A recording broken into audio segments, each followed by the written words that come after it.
to make it a bit easier for you is if you're comfortable with using a measuring tape, and apparently I am somewhat challenged when it comes to using measuring tapes.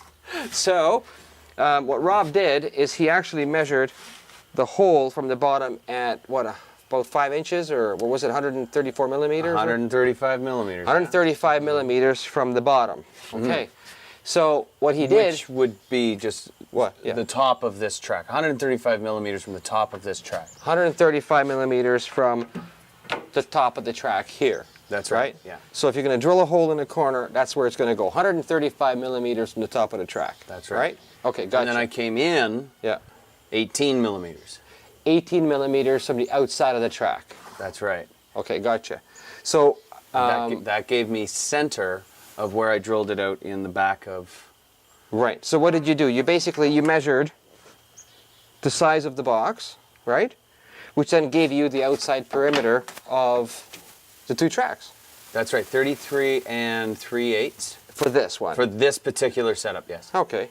So you measured the box, you got your tracks, and then you measured 135 millimeters from the top and 18 millimeters in. That's right. And that's about what, 5.5 inches? It's about it's 5 and like I don't know, 5 3/8 or something. 5 3/8, and then in about what? About an inch, say. Almost an inch, right? Yeah, okay. something like that. All right. So then you pre-drilled the hole.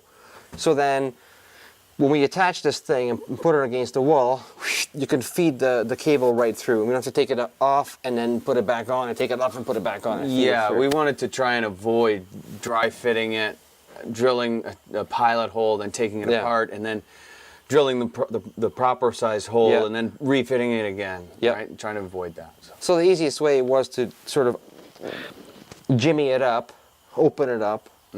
Oh, okay, that's another thing, is Rob used one of these doohickeys to get inside the casing, right?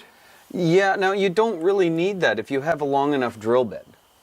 Oh, you don't. I just use this as an extension so that I wouldn't have to worry about that. Sometimes what happens is a chuck will damage or scratch the. So this just makes it easier, shutter right? itself. And this is what, a $10 piece in a hardware store? Yeah. Okay. Exactly, and what's it called?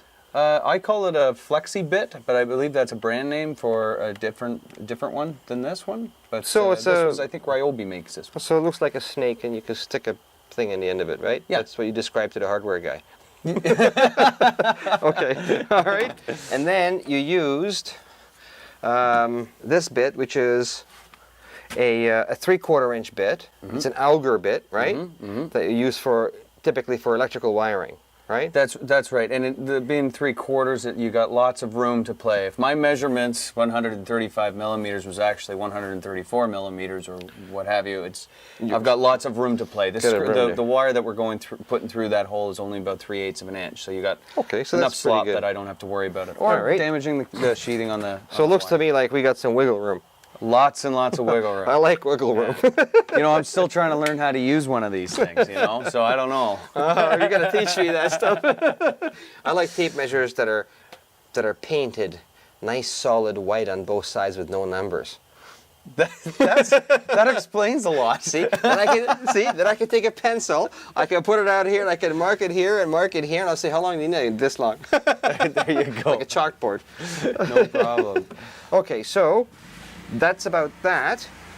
Okay, Rob, I think we covered everything, right? If you think of anything, just, tell me and tell everybody else about the installation process. But I'm going to hand it over to you now because you got the plan. So what's next? What do we do?